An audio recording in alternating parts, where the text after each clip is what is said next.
Coming up on Added Time. One bad performance and that can be it for you at a club. A guy like Morgan Rogers has got all the attributes for the modern game. You know, if you're here to take my spot, I don't want to talk to you. These trends are the fastest, I think, in the EPL of any league in the world. If you're not a physical specimen now, you can't compete in that league. Welcome to Added Time. Foz and Boz are here. Tommy Orr is our special guest. Tommy, great to see you, mate. Appreciate you getting me on. It's great to be here. Great to see you. Before we get rolling, obviously we want to send our condolences, the whole Stan Sport family, to what happened in Bondi on Sunday afternoon. Boz, terrible set of circumstances, and our thoughts are with everyone affected and the whole community.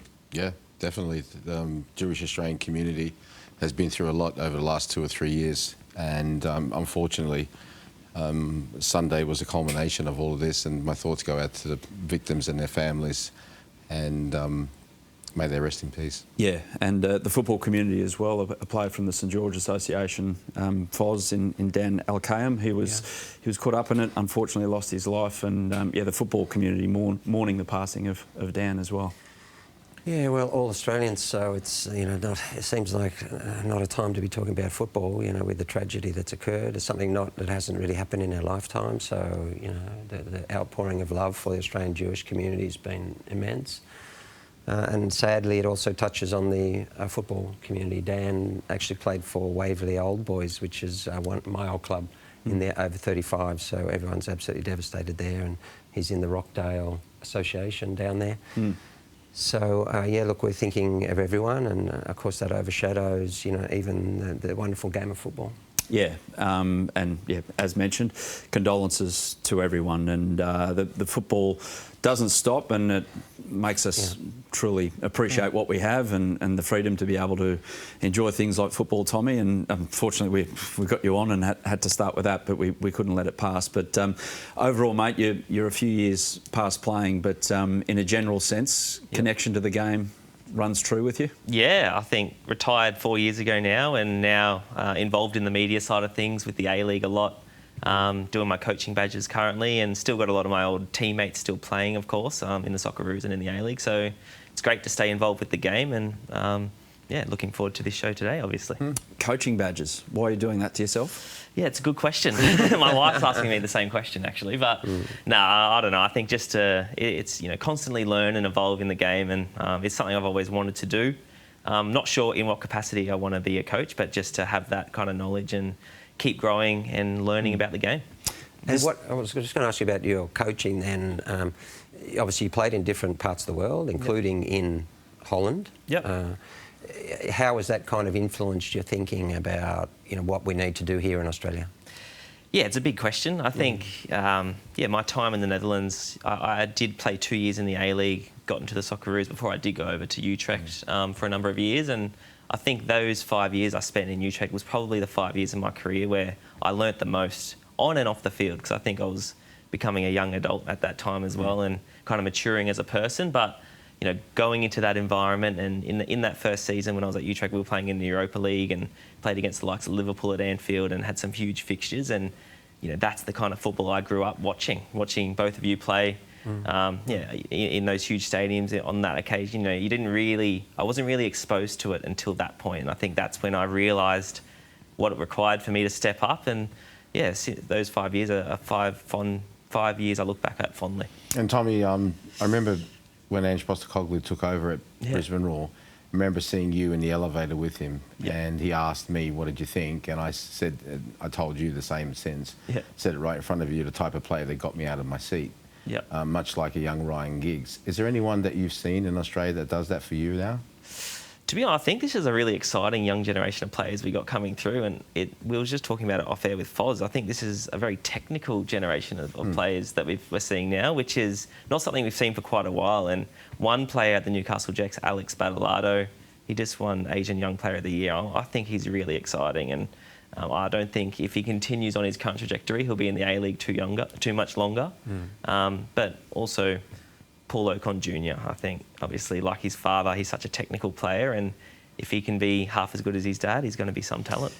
These guys have told me some great stories of when they went to Europe, and you mentioned it there about growing up on and off the park. But what What is it that hits you when you get over there in terms of the mentality of the players, the ego of the players, the coaches? I mean, we've had this situation the last couple of weeks where Mo Salah and Arne Slot have been through something and it looks like they came out the other side of it. Yeah. But getting into an environment like that where you've come from Australia, we're all nicey and, you know, physical league and, you know, get on. But over there, it is what? Well, completely different world, and I'm sure you both experience this as well, but in the A-League, I think, and in Australian football, everybody's very nice to each other. And I think if you maybe put in one or two bad performances, you know, things can get overlooked and you're given more opportunity here, essentially. And I think over there, one bad performance, and that can be it for you at a club. That's as simple as that. And I think I experienced that when I first went to Utrecht. The left winger at the time there was Dries Mertens, who then at that time he hadn't really made a name for himself. But fantastic player. Yeah, so I was in the Socceroos and went over there, and the expectation in Australia was that I would go over there and kick on. But I knew after 2 minutes in the first training session that I'm going to have my work cut out to get. Yeah, well, his quality was that obvious, and I think he ended up scoring 20 goals that campaign and getting 20 assists or something like that. So, you know, that was just maybe not one level up. It was probably 2 or 3 levels up for me at that time. So for me, it was really being thrown in the deep end, and I'm grateful in hindsight for that experience, though. Does a player like that look at you when you walk in and go, "Who's this kid?" Like, there's not a lot of respect there with all due. Absolutely, no. And it's quite funny because Michael Zullo and Adam Sirota were 2 other Australians that I went over with, and they became quite good friends with him. But with me, there was never that friendship, and I think that was because he, from day one, saw me as a potential competitor, and that didn't really transpire. But you know, that's just how ruthless they are over there. And you know, if you're here to take my spot, I don't want to talk to you. And definitely. And what about the transition in terms of, we talk a lot about the technique, the transition in terms of thinking, about understanding the game. You know, what is that leap like? I think that is still where in Australian football we have a lot of catching up to do. I think we just discussed it. We're creating a lot more technical players now, but the decision making and the tactical awareness of the players over there when they're 5, 6, 7 years old, what they're learning are things that I'm learning in Australia at 15 years old. So you know, you can't just make up for lost time that easily. It takes time to do that, and I think that we are improving, but I still think that's something that we have a lot of improving to do in. Well, look forward to your insights over the next half hour or so on some of our talking points. And the first one is Aston Villa. So the first point of call is Mark Bosnich. 10 wins out of 11 after a sluggish start, it's fair to say. And the Emi Martinez situation, which could have just gone either way with Unai Emery. Mark Bizot. Go back and have a look at that interview, and it's a different Unai Emery right now. Mark Bizot. What has got Aston Villa into the position where, legitimately, they're title contenders? I think it's been a continuation of what Unai Emery has started since he's been at the club. I really do. We're seeing gradual progression. And you mentioned the start of the season. You're right. 6 games in all competitions, not 1 win. And now they've won the last 9 straight. It must be said the next 3 games coming up are going to be a huge test of their title aspirations. I still believe that they'll get in the top 5. That'll be Manchester United at home, Chelsea away, and then Arsenal away. But the other thing is quality of depth in the squad. And, you know, let's just not forget, just before we go forward, remember last season against, you know, the eventual European champions, Paris, in the quarterfinals, they had them on the rack. They did. Donnarumma really sort of, you know, you could say, pulled out some unbelievable saves to stop what was going to be one of the most unbelievable comebacks that we've witnessed in Champions League history. But just a little quick one, I mean, you know, in terms of depth, you got Lindelof coming in, you know, for Tyrone Mings. So that quality for quality is huge. You've got some great young players. We saw Morgan Rogers score 2 absolutely fantastic goals on the weekend against West Ham. And there's no panic. I mean, they went down twice on the weekend, once after about 30 seconds, once again after the second half. And I always look when teams are, whether they're winning, losing, to be fair, or drawing, how they come out in the second half, as that tells me a lot about what's been talked about in the half-time break, and they equalised pretty much 5 minutes later, went on to win the game. But like I said, just hold fire. These next 3 games are going to be so important. But the most important thing, I've had to ram it down to one little thing, quality that they've got in depth. Yeah, and Unai Emery, they do have a quality thinker of the game. And Foz, you're a big believer in listening to the messages that the manager conveys after a win or loss. And again, on the weekend, it was all about, we stuck to our processes, we stuck to exactly what I wanted them to do as a plan, and then eventually it comes off. Even though we didn't have a glut of chances, we took what we had in front of us. Emery as a thinker of the game is where? Yeah, look, he's brilliant. He, very variable. He can play in any way that he wants. So tactically, whatever system he thinks, he's one of the coaches that will change small details against the opponent, reads the opponent extremely well. He's criticised from time to time, including in the early times in Aston Villa, for his over-focus on detail and video. I spent a week with him actually at PSG and his staff a few years ago now, and just to see how he worked and the level of specific detail for every player is something that not all players enjoy. It's like Tommy. Okay, here's every week. This is who you're playing against. This is what he does. This is the defender. These are his tendencies. Here's where you can take him. And so that sometimes takes time. I think what's also good is Aston Villa. I mean, and the patience that they showed. I mean, it was a horrendous start to the season. Yeah. Right? And this is also the difference between, I guess, Villa and their stability and where they want to go, and some of the other clubs. And what are bigger clubs at this point in time. He would have been under immense pressure. Imagine if he was at Liverpool, he would have been doing a slot. Right? So actually, that didn't occur. He was given the environment and the power that you are the boss, you will turn it around, and ultimately the players come to know that they have to work under that system, right? And you don't have to love all of it. And eventually that creates a stable environment, and now here he is again, demonstrating his quality that he's always shown at virtually every club he's been, except where he struggled a little bit at the Gunners. And, in European football. So clearly one of the top coaches in the world and showing it again. And I think one of the most exciting things for Villa is the fact that you look at someone like Ollie Watkins, who's their number 9, and this year he's not been as prolific as he has been in previous seasons. I still think they've got one more gear in them. I think that's an exciting thing for them, because you've seen some outstanding performances from Rodgers, Tielemans, these types of players, but they haven't really come out firing on all fronts in terms of their attacking players in many games yet. And defensively as well, they've found themselves coming from behind a lot in the last few games, which is they put themselves in difficult situations and found a way to get out of that, which is something that great teams seem to do.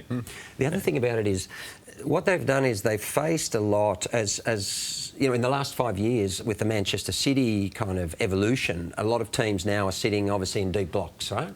And so I saw the other day the stats in the Premier League are somewhere around 8 to 10% of goals scored from outside the box. That's how difficult it is to score from distance, because you also have the best goalkeepers in the world. Right? But now that they're sitting so deep, Emery was struggling in the first 5 games, I think 1 goal, and all of a sudden he's changed it a bit to where his team is taking far more shots from outside the box than anyone else in the Premier League. In fact, they've scored, I think it was up to 56%, now is 45% of their goals from outside the box. Other teams are scoring like 8 to 10%.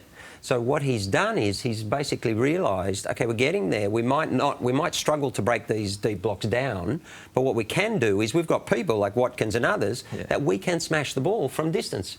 So all of a sudden he started to do that, and now the opponents are starting to respond to have to step out to the ball. And now it's going to develop more space for his team to be able to exploit in. So since that a struggle that he had at the start of the season, he's changed the dynamics of the way his team, and that's top quality coaching. Boz, you played at some of the great cathedrals of English football. Some of them you were greeted with open arms, and some of them you were not greeted with open arms. But Villa Park, when it is rocking, it's been around for a very long time. They used to have FA Cup semi-finals there for a reason. Yeah, cauldron. It's ridiculous. Oh, yeah, it's a cauldron. The only thing I can align it to, I suppose, in Australia would be, in terms of ferociousness, would be, say, Suncorp Stadium in a state of origin. And Arsenal found that out recently. Manchester City have found that out as well. It's a very difficult place to go to, obviously, especially when things are going well. And that goes for a lot of grounds. Just St James Park, the same. Liverpool, the same. You could go through pretty much everyone, but Aston Villa is definitely up there. There's no doubt about that. Yeah, we're not mentioning some other grounds like Stadium of Light this week.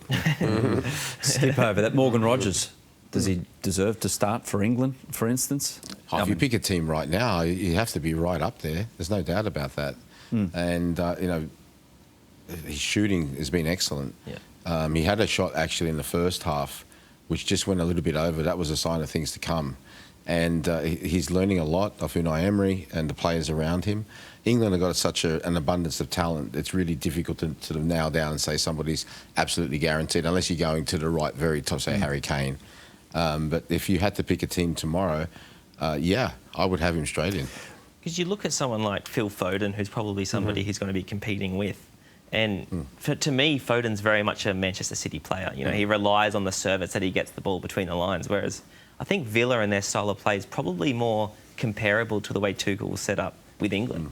So I think there's a strong argument to say that, you know, it's probably suiting him playing this role for Aston Villa in terms of translating it to playing for England. And I think that's going to be a big discussion. But as you all know, I think 6 months is a long time in football. Yeah. So many things can change, and I think between now and the World Cup there will be many changes to what is probably. You just got Palmer coming back from injury, right? Yeah, exactly. Who scored as well, and Bellingham as well. So that's a big one. You look at a guy like Morgan Rogers though, and you think for the era in which he plays in, the suitability is as good as it gets because of physicality, skill, obviously, in terms of power, which the Premier League is huge on. Like for instance, you wouldn't want to be a 5'10" drop in, like striker in English football right now, trying to come through and play Premier League football, whereas a guy like Morgan Rogers, he's got all the attributes for the modern game, particularly how Aston Villa want to play. Yeah, it's true. It'd be interesting to work out, what sort of profile of players, like physically, that the EPL are looking at now, because the game is also becoming more direct. It's why Liverpool has struggled this season so much. People are counter-attacking them so much better, and they've had to develop that because of Manchester City. You only got a few chances to go forward when you won the ball, with 65% possession, but they started to then perfect their counter-attack and their transitions, and all of a sudden, even Manchester City, you took out Rodri, and all of a sudden they're in trouble. So everyone's, these trends are the fastest, I think, in the EPL of any league in the world, because you have some of the top coaches, and the competitive level and the equality is so high that they have to constantly try and find that little piece. Again, you go back to Emery, he's a master at doing it.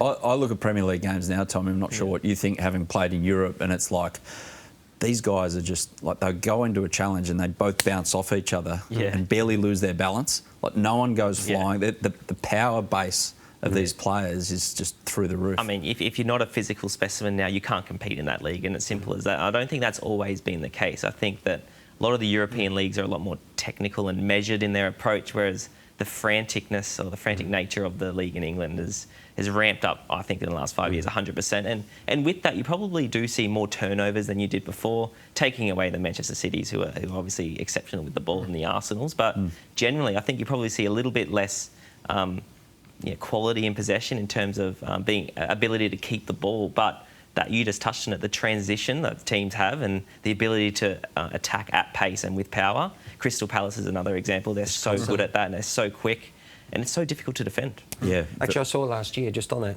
I think it was last season, might have been the season before, but in the 10 years prior, which is basically, well, we were there a bit before that, but basically since the early 2000s or late 90s, the number of high-intensity action, so the number of sprints with and without the ball had already doubled. It was going back a few years from our time. So the level of physical capabilities that has to be factored into who you're even going to be signing is just massive. And you hear it, when you really hear it, is from fans who go over, right? So you're a Manchester United fan, you get the opportunity to go and sit at Old Trafford, and the ones, they can see it and hear it, but if you ever get the opportunity to sit down near the ground, those fans, when you talk to them, they just say, I just can't believe the physical nature, the speed of the ball on the wet fields, and the touches of the players at that level of speed. It's always been brilliant, the Premier League, in that respect, but it seems to have gone to another level in that respect.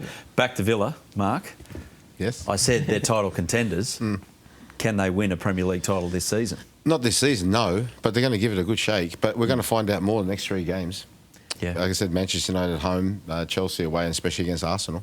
But I think they can give it a really good shake. The other advantage that they do have, it must be said, is the fact that they're only playing, and no disrespect to it, but they're only playing in the Europa League. And I say that, like I said to you, with great respect to the Europa League, but they can afford in that competition up until the later stages to play a lesser side, whereas the teams that are in the Champions League can ill afford to do that. They might do it for these last 2 games they got, but once they get to the knockout stages, they really can't afford to do that. And there's such big games in the Champions League then to come and back up on the weekend. Whereas in the Europa League, I would say Aston Villa probably, they will get into they're third at the moment, they'll get in the top 8. So then that will take them straight to the round of 16. So they won't have to play the round of 32. So that's another little break that they've got. They're not in the League Cup. The FA Cup, of course, starts for them against Spurs. So there's a good chance they might not be in that as well.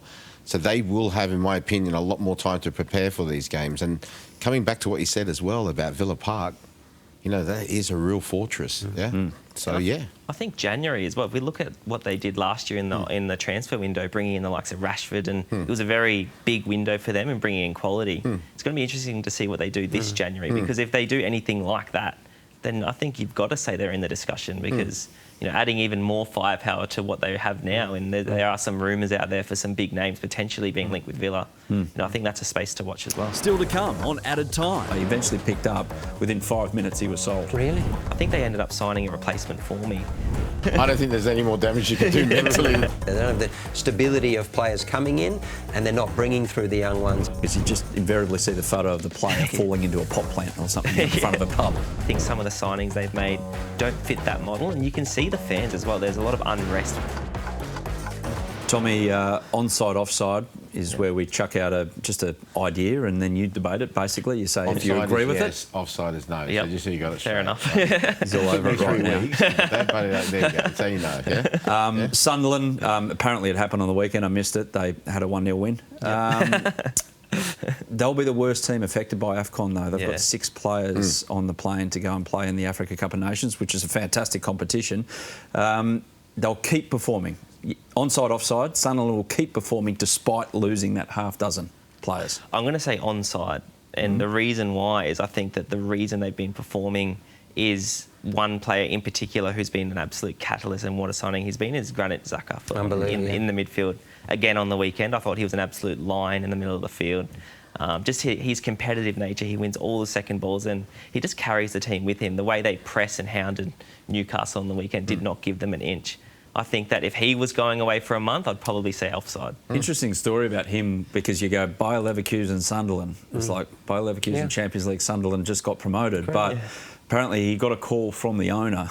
Well, he got 3 calls from the owner and he missed it. He goes, well, why is this guy calling me, blah, blah. He eventually picked up. Within 5 minutes, he was sold. Really? Wow. He was like, I'm in. Wow. And I don't know if that was what was going on at Bayer Leverkusen as much as it was the dream sold. Even so, but it's obviously a good sales pitch. Even so, it's not where he would normally go. So it is still a hell of a sales pitch. You know, it's incredible, and it just shows that, you know, even players at that level can still be inspired to do something, or you know, that there is a sales process to get them on board. He's just been one of the signings of the season. Incredible. What do you reckon? They're affected badly by AFCON, Boz, or they'll get through it? No, they'll be affected. I think they will. That amount of players, I think they will. Look, any team, if Barcelona was missing, and back in the day missing Messi, you know, that's huge. You're missing your best player, let alone 6 of them. So it'll be difficult for them. They'll be hoping to come through this competition as unscathed as possible. I think there's another discussion that we'll have on another show as to why are there continental championships of the same year of the World Cup. That's for another show, but they definitely will be affected. Did you ever have an Asian? You had the 2015 Asian Cup, did, right? And the 2011 one as well. How'd that go down with your club? 2015 didn't go down too well at all. And in fact, when I got back from the Asian Cup, I was frozen out because I only had 6 months left on my contract at the time. So, and I didn't play too much of the Asian Cup either. So it ended up being very disruptive for me, to be honest. But obviously getting the win in that Asian Cup, it was worth it, of course. But yeah, I mean, those tournaments, you know, I think they ended up signing a replacement for me because we had about 6 or 7 games whilst I was away with the Socceroos, and, you know, they can't afford to lose players for 6 or 7 games. So I can see the frustration from the club's point of view, 100%.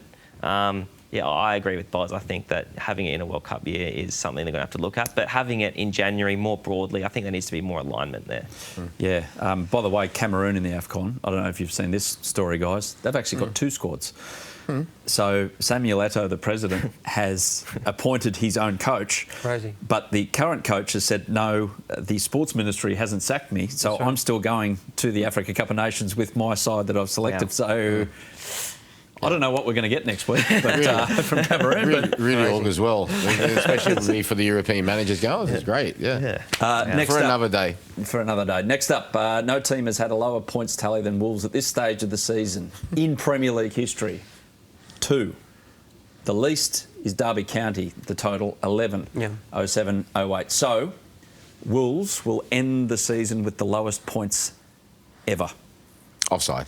I watched them the other day against Arsenal. They're actually unfortunate not to get a draw. They were. And ironically, there was a little period before they equalised where they actually played some really good football. So I saw enough during that time to think to myself, what do you say, 11 points? 11? Yeah. 3 wins? Yeah. Well, I don't know. Goal difference? Oh, 12, yeah. Well, you say 11, so that's 9, like 10 draws. There you go. 10 draws. Yeah. They should have seen that through the other day. But I saw enough.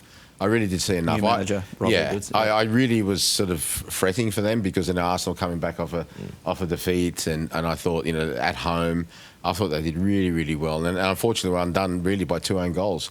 One by their goalkeeper, Johnson, who was outstanding throughout the game, and then Mascara right towards the end. Yeah.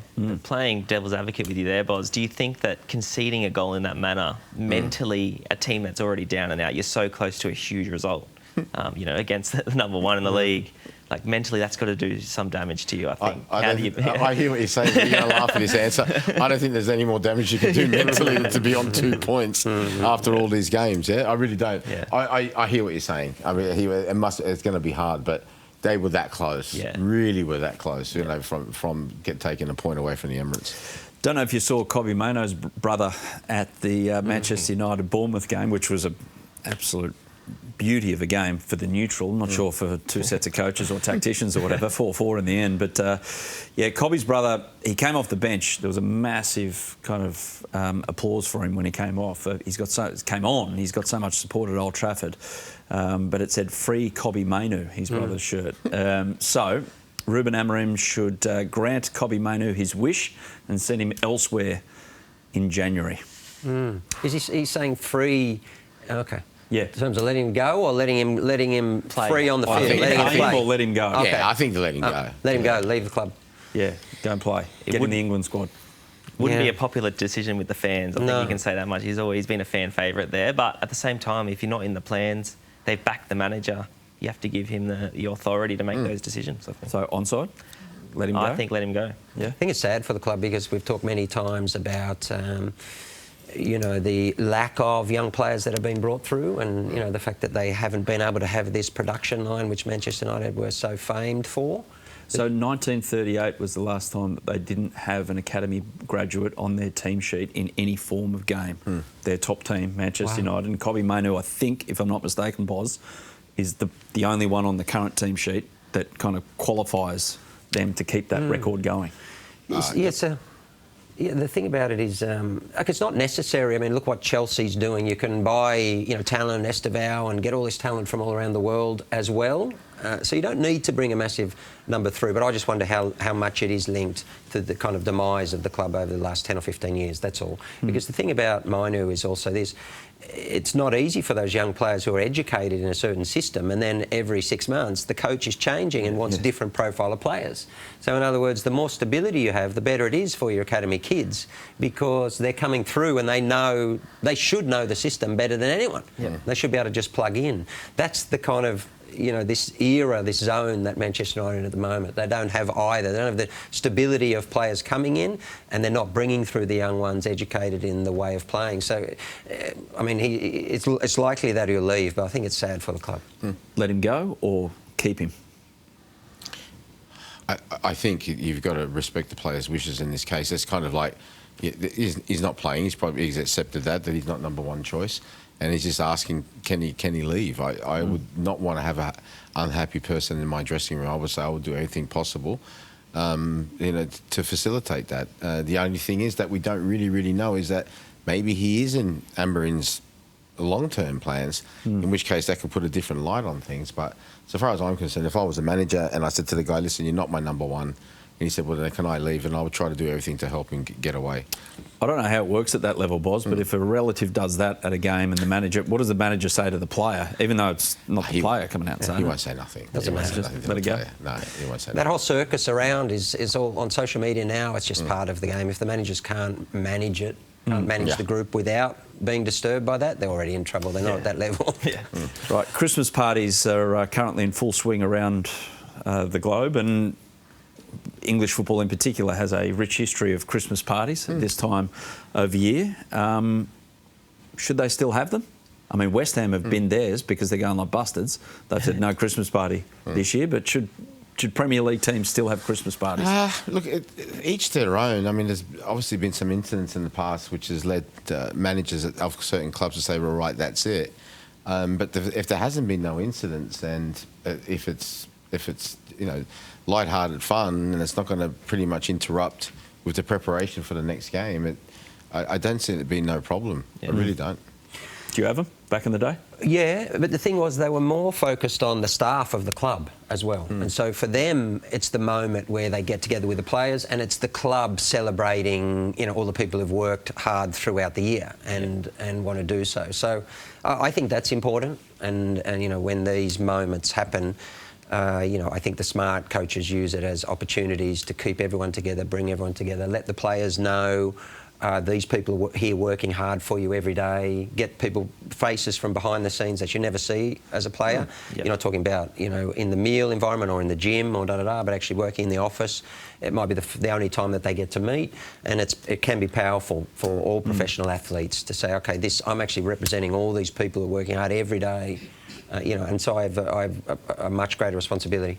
Yeah, I agree. I think that from a performance lens strictly, it's probably not the best idea, but from a culture lens of the club, and which often translates then to better performances, it must be said, I think it's really important, and for all the reasons you just said. But also, I think players aren't robots. I think they also need a chance to relax and enjoy each other's company in a social, more relaxed environment. I think that can outweigh the negative effects it could have. None of that you see in a tabloid if it goes wrong, because you just invariably see the photo of the player falling into a pot plant or something in front of a pub. But anyway, but I don't think that happens too much No, anymore. I Does think it? Like the game has changed a lot. Yeah, it has. In the 80s and 90s, it was a very different game to what it is today. Yep. The data level, the data driven, and all of these things. Players are basically on 24 hours a day now.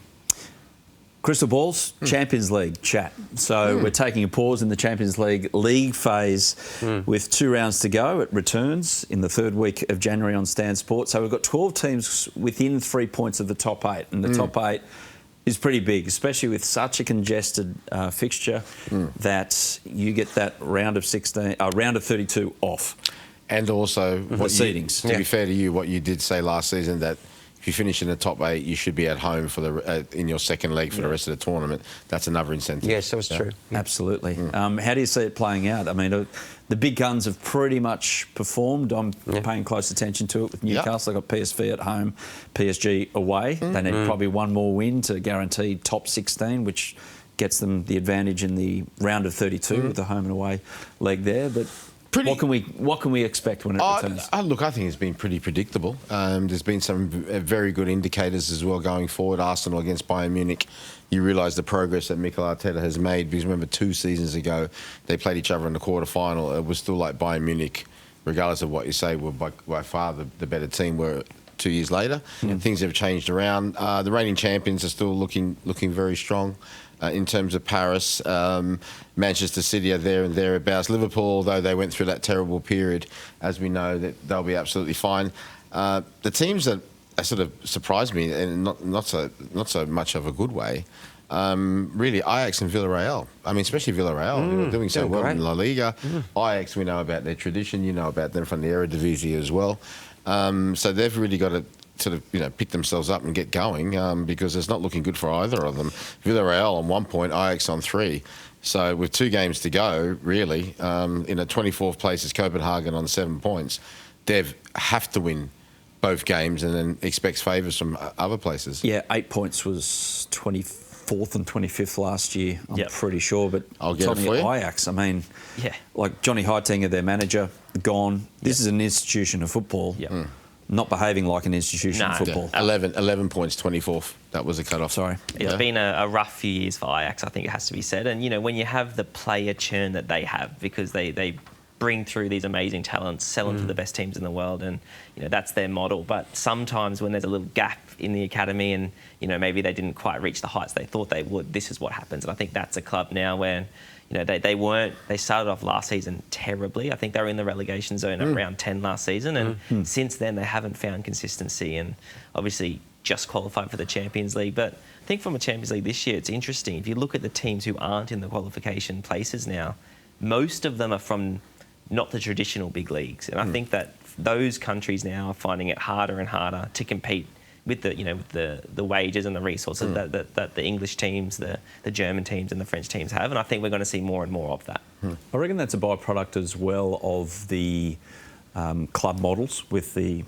shared ownership or not shared ownership, same owners of different clubs, in that, said player from Eastern Europe performs out of his skin in a Champions League or a Europa League game, gets bought and doesn't necessarily end up at the main centrepiece club, but then gets farmed out to the other club. It's a lot more spread playing stocks around, and I think that's morphed a little bit the way it looks, and sure, the power of the big five leagues, in particular the Premier League, with the money that's involved. Yeah, the money's escalated. I mean, the Dutch have always, overachieved because of the level of player that they produced. But, I'm not sure where Ajax are at the moment. In fact, all of Dutch football would be an interesting question to have a look at, because they used to be on top. They used to be one of the very, very best, right? And then all of a sudden Spain caught up. Effectively, Spain stole their methodology and adapted it themselves. And with what Barca did and so on, and so they improved the model. But the Ten Hag Ajax team, so they go back only 2019. It's not a huge amount of time. That was unbelievable. That's right. And that was the Ajax that you expect, and we haven't seen anywhere close since. So they've got to be having it, and they can't compete with the players that they sell. They can't compete unless they are producing the level of players that they had that year. I think PSV and Feyenoord, in terms of the pecking order in the Netherlands, has probably overtaken them in recent years, and I think. You can see there's more. I think Ajax as well, they've kind of gone off track. They always had a 4-3-3. They would have the very distinct style of play, like Barcelona, a similar kind of mindset and approach, but they've kind of gone away from that. I think some of the signings they've made don't fit that model, and you can see the fans as well. There's a lot of unrest within the Ajax supporters club and with fans, because they feel like they've deviated from and not sticking true to their principles. So the Champions League, we've got that match day 7 and then match day 8, of course, all the games at once right here on Stan Sport. Boys, I can't remember who you tipped at the start of it, but I'm sure you will remember. And are you sticking with said selection for the overall title? Yeah, I tipped Bayern Munich, and I will stick with them, although, like I said, for me so far, Arsenal have been the best team in the competition. I can't remember. I think I said Liverpool, and I said Bayern Munich as a dark horse, and you said dark horse? What are you talking about? Because they're one of the biggest clubs in Europe. Big, It's not exactly 101 win. That's true. Although I said they're not expected to win, but they have been incredible. And plus, I wasn't sure about whether the company could continue to evolve them, which he has done. But Liverpool at the moment, you can't. They're certainly not the same Liverpool as what we saw at the end of last season. So they're going to have to have a huge improvement with Wirtz and Ekitike, who's now obviously doing well, to be even in the frame. You get to jump in after. Yeah, I've got the advantage. But I think City. I think a lot of people are sleeping on City in the Champions League and in the Premier League. And I think the way they're growing into the season, Haaland's form speaks for itself. Foden's growing into the season well. I just feel like they're timing their run, and second half of this season they're going to take it by the scruff of the neck. A special word for Atalanta as well. First season without Gasperini. Gasperini with Palladino. To be fifth at this stage is an outstanding achievement. Unbelievable. Sure. Did you see Real Madrid against City last week? Yeah, great game. Wow. Yeah. I thought fantastic. Real Madrid, given their injury crisis, I think there was a lot of pressure on Alonso in that Huge game. amount. But they did well. I thought they did well, Didn't have the result they wanted, but I think they can take a lot of encouragement from that game. They did, and then won in the league, and so it's been a good week for Alonso. Just before we go, given that it looked like Arne Slot and Mo Salah broke bread and found peace before the Africa Cup of Nations, does he come back and remain a Liverpool player, given that happened? I think yes. Yep. I think yes. I think yes as well. Yep. It looks like it, but I would give credit to the club again. There was a lot of talk about Slot going and so on, and like what we said, Liverpool, I don't think they're that sort of club. I don't think, if you're going to do that to a guy who's won the league by 10 points and then he has a poor period and all of a sudden you're going to end up, with respect, like Manchester United, because then you do it to the next guy and then the next guy and the next guy. And I think what they demonstrated was that if you believe in the person that you have to back him, and then what it does is it keeps him in a position of authority. As soon as a coach at that level loses authority, they're in deep trouble. I mean, Real, having this problem with Alonso, right? And all of a sudden they do have player power. And if Vinny Jr. is not happy, then you can be in real trouble. But because Carlo Ancelotti had the record and the personality, and as Zidane did as well, they were able to manage that. But, you see Xabi Alonso, is struggling. So I thought Slot handled it very well, very professionally. It's the biggest, probably, crisis of his career. Yep. And he handled it extremely well. His public comments were good. I know you guys keep asking this, but I'm going to talk to him behind. But he wasn't deferential to. He was respectful, not deferential to what is a brilliant player, Salah, superstar of the club. And in the end, I think they've both ended up in a good zone. And if they do part, it'll be on good terms. And if not, Salah can continue to be a legend of the club. And I think it can't be understated as well, given that they got the good result against Inter Milan. He left Salah out of the squad. That was huge. Winning that game, therefore, it decreases Salah's stocks. It makes him look more expendable to the squad than he otherwise would have been had they lost that game. Oh, that could have been bad. Yeah. Tommy, enjoyed your company today. Pleasure. Thank you for having me on. Back again. Yeah. Boz, have a always great good. week. Thank you. Enjoy your football. This has been another Stan Sport production.